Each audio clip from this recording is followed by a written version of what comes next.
Jaime. I did an ideological and generative criticism on the impressiveness of the idea of going to law school. And the title of my study is Falling for the Lie of the Lawyers, Why the Idea of Going to Law School is More Impressive Than Actually Being a Lawyer.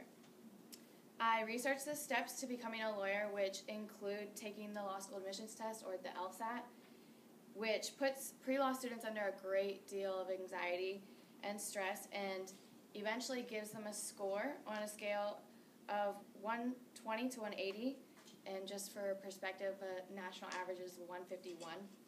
And this determines which accredited law schools will accept them. Students with the highest scores get into the best schools, which are ranked on tiers of 1 through 4. And the top tiered schools graduate the best students, which are supposed to get the best jobs. I also researched the amount of stress a law student endures, and the workload and the competitive nature often causes students to flunk, drop out, or even sometimes commit suicide. So I analyzed why in the world anybody would want to go into this profession.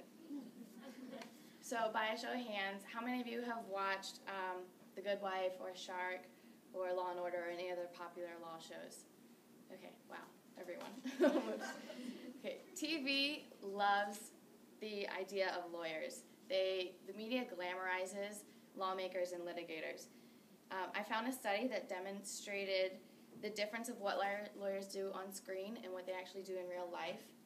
And the most interesting part to me was that the study showed that a large number of law students, people who are already in law school, reported movies and TV as extremely helpful in forming their opinions about lawyers, more so than their family members or actually working and having experience in the field did. So obviously researchers and psychologists show a causal relationship between belief formation and heavy television watching.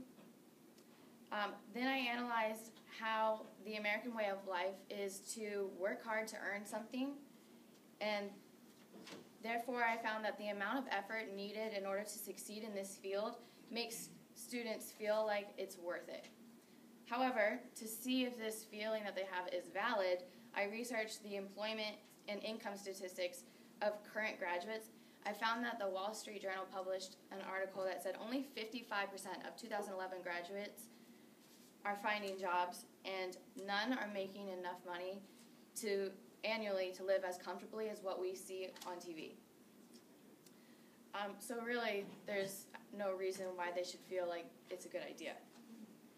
Also, although the cutthroat, pass-fail nature of the stress of being in law school changes, the stress that a lawyer inherits in their careers hardly makes the average $100,000 that you spend in tuition and student loans worth it.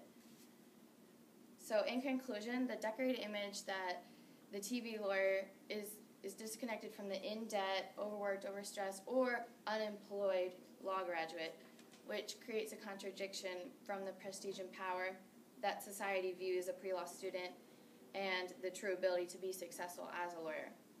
So unfortunately, the misconstrued view of how powerful and prestigious lawyers are creates a continuance of the trend of buying into the myth of the idea of what becoming a lawyer really means.